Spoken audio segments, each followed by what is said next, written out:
L'arme du faible.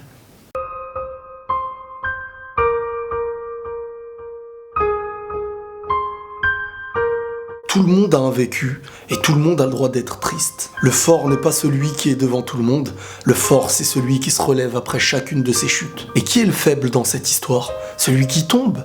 Non, celui qui veut faire tomber les autres. Le faible n'est pas celui qui avance pour être premier, c'est celui qui fait tout pour retarder les autres. Il ne surmontera pas ses épreuves, il fera tout pour les donner aux autres. Son objectif, rabaisser son entourage, car au fond il ne s'estime pas. Et sa seule manière d'être perçu comme fort, c'est de faire croire aux autres qu'il est ce qu'il n'est pas. Et pour se sentir vivre, il utilisera le rabaissement, l'insulte, les moqueries. Très souvent, il n'attaque jamais de manière directe, car son arme ne s'utilise qu'à travers les paroles. Et il ne peut atteindre l'autre que d'une chose qui n'existe pas. La seule arme de celui qui ne peut atteindre sera les paroles rabaissantes. La bouche peut dire et inventer n'importe quoi, mais elle ne peut pas créer la réalité. Donc même si tu es insulté ou rabaissé, le temps d'une réputation ne pourra durer plus que le temps de tes actions. La réalité se découvre toujours et les mensonges disparaissent. Les fausses réputations se voient créées par le faible, et la réponse du fort n'en sera que le silence. Et s'il y ajoute même un sourire, c'est qu'il est vraiment trop loin devant. Chacun connaît son combat sur terre et chacun le définit par ses actions. Il ne suffit pas d'entendre, il suffit de regarder. L'arbre qui tombe fait beaucoup de bruit face à la forêt qui pousse. Cette forêt qu'on refuse de reconnaître car silencieuse. Mais malgré son silence, elle continue de pousser. Visez la bonne voie,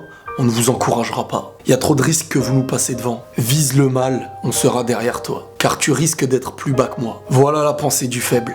Une majorité aurait aimé vous voir tomber, mais nuls d'entre eux ne peuvent créer cette action, si ce n'est vous. Leur seule contribution ne sera que de mettre des bâtons dans vos roues. Mais si vous continuez d'avancer sans vous soucier, vous allez les briser. Les bâtons, et eux aussi. Préservez-vous et n'écoutez pas ce qui se dit sur vous, ceux qui cherchent à vous insulter ou vous rabaisser. Mais plutôt de votre côté, posez-vous la question en vous disant mais pourquoi ils cherchent à me rabaisser? Peut-être car en fin de compte vous êtes à un niveau au-dessus du sien et que la jalousie et l'envie sont ses dernières armes actuellement. En fin de compte ils sont faibles comme on l'a dit. Mais vous, ne soyez pas faibles, ne les rabaissez pas, ne jouez pas au même jeu qu'eux. Vous êtes forts et vous le restez, d'accord? Prenez soin de vous et la paix sur vous.